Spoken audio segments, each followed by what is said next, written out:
What's up everyone? My name is Josh and this is Josh Unboxed, and welcome back to another video.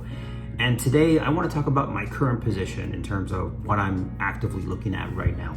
And there's only one player that I've been heavily focused on, and that is Kobe Bryant. And what I've been really focusing on are his rookie cards. Any grade, any rookie card, raw as well. It doesn't matter. If I can get it for a good deal, then I'm gonna try to snatch it up.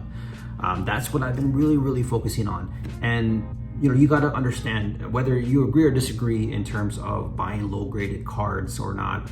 That's really your opinion. And in my opinion, the way I'm looking at things is I'm not looking at this as a quick flip type of thing. I'm not looking at it as something to sell a year from now. I'm not looking at this as something to sell 6 months from now or even 2 years from now.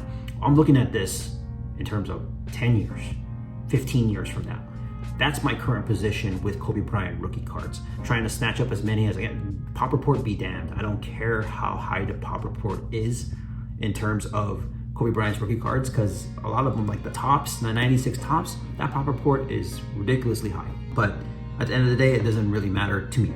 I think being able to hold Kobe Bryant rookie cards for the long term, I think is awesome. One, whether the card appreciates in value or not, I think I could care less these days, because Kobe Bryant's one of my favorite basketball players, and I think it's just cool to have as many of his rookie cards as possible, regardless of the grade, regardless of if it's raw, regardless of who grades it. If I can get those cards at good deals, then I'm gonna go for it.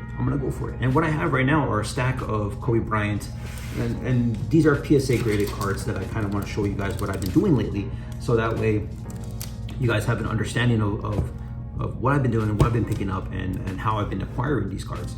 Some of them I've graded myself. Some of them I've gotten through eBay. Or actually, I think a majority of them I've gotten through eBay. A couple of them I got through trades. But I'm trying to put myself in a position to get as many cards as possible of his rookie cards, just to hold long term. Now, will they appreciate in value over time? I don't know. No one could predict that. If people can predict things, then what's the point in speculating? What's the point in doing that? Everybody would be millionaires. But I feel that when it comes to blue chip assets, right, there's certain things you can talk about, right? You can talk about blue chip cards, like those rare cards, the gold prisms, the PMGs. Like those cards are blue chip cards, especially of blue chip players, right? You can think about blue chip players, guys like GOATs, any type of GOAT, Brady, Kobe, Jordan, LeBron, Gretzky, all these types of players that are GOAT status that, I don't think you can go wrong with.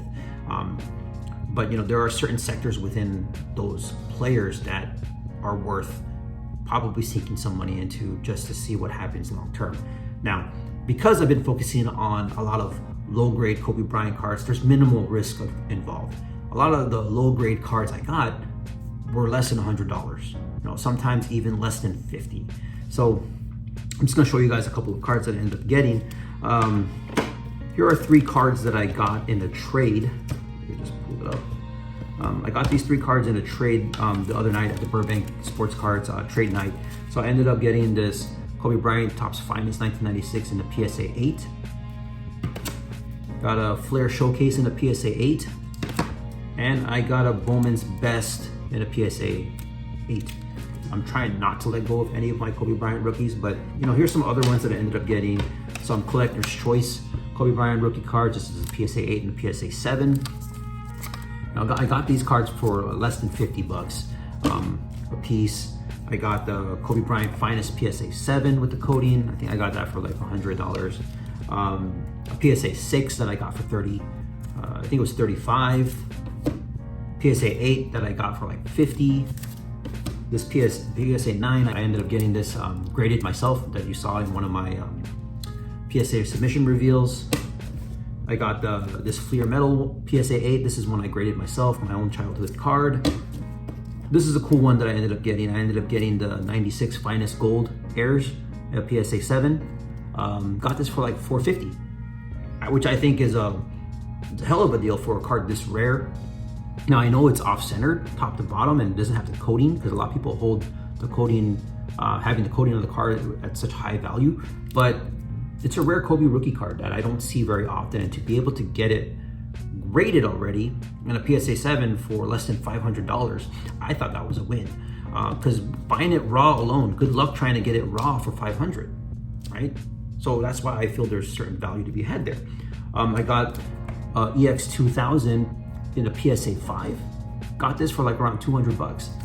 And you know, like I said with the gold finest card, good luck trying to buy this raw for $200, because most people are gonna ask for more raw. So what, are you gonna buy it raw and try to assume the risk, hoping that it grades a PSA 7, a PSA 6? What happens if it grades a PSA 5? These cards are very condition sensitive. One thing you have to pay attention to is the acetate, right? The acetate is prone to scratches. And not only that, when you talk about centering on this card, you gotta look at the inside border as well. It's not enough to me to look at this edge and this edge. If this inside border is off-centered, then you're gonna suffer on centering. I think that's the case with that. A lot of people don't realize that inside border has a lot to do with the card as well. But yeah, you know, try to find a Kobe Bryant EX2000 card raw for $200. I think you're looking at paying at least $300 for that, maybe $250 if you're lucky. But if it's $250, you're already looking at a card that's not gonna probably get a 7. And then you're gonna submit it to get graded. Probably you're gonna end up submitting it at what, the $150, $200 price point. So you're gonna put yourself in about $500 on the card, only for it to come back as a 5 or a 6, and then you're out, you know? Here's one that I graded a long time ago. This is a Kobe Bryant Skybox Premium PSA 9. Here's another childhood card, PSA 8, right here, that I got graded. I got these 3 cards. They're all PSA 7. I got them for about $130 shipped. So that equates to like around $43 a card, which I felt, you know, is good value. As well as this Topps, 96 Topps with PSA 6. This is a childhood card that I got graded myself. Bought a PSA 7. I think I got this for like, I wanna say $60. And then I got Upper Deck PSA 8. Got that for $50. So that's my current position. I think Kobe Bryant rookie cards have a lot of value, especially if you can get low graded cards for the cost of less than what it costs to get graded. I have another lot of 6, I wanna say 5 or 6 Kobe Bryant rookie cards coming my way. Some are PSA 6s, PSA 7s, and all of them, I got them for less than $40 a piece. So there's value to be had, I feel. And the way I'm approaching it is, like I said, I'm looking at this thing years from now. I'm not even worrying about it anymore. Getting these cards, putting them away, probably look back at them maybe 10 years from now and see where they're at. Whether they go up a little bit, they go up a lot, to me that's past the point. I think it's irrelevant to me. I hope they do go up. That's why I'm trying to invest in these long term. But whether they do or not, you know, the risk involved with getting some of these cards at that low of a price, minimal risk. Like I said in my last video, when I'm in it for the long run, right? And if I'm gonna be in it for the long run, you gotta minimize your risks as much as possible, because at the end of the day, you want these things to appreciate over time, and you wanna be able to, you know, set it aside and not think about it anymore.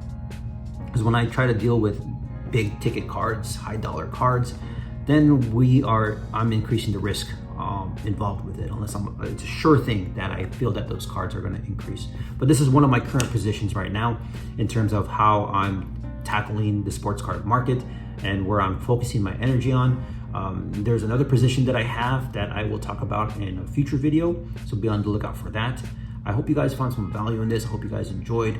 If you guys did, go ahead and hit the thumbs up button. If you haven't yet, please consider subscribing. And with that being said, my name is Josh, and I'll see you guys in the next video. Later.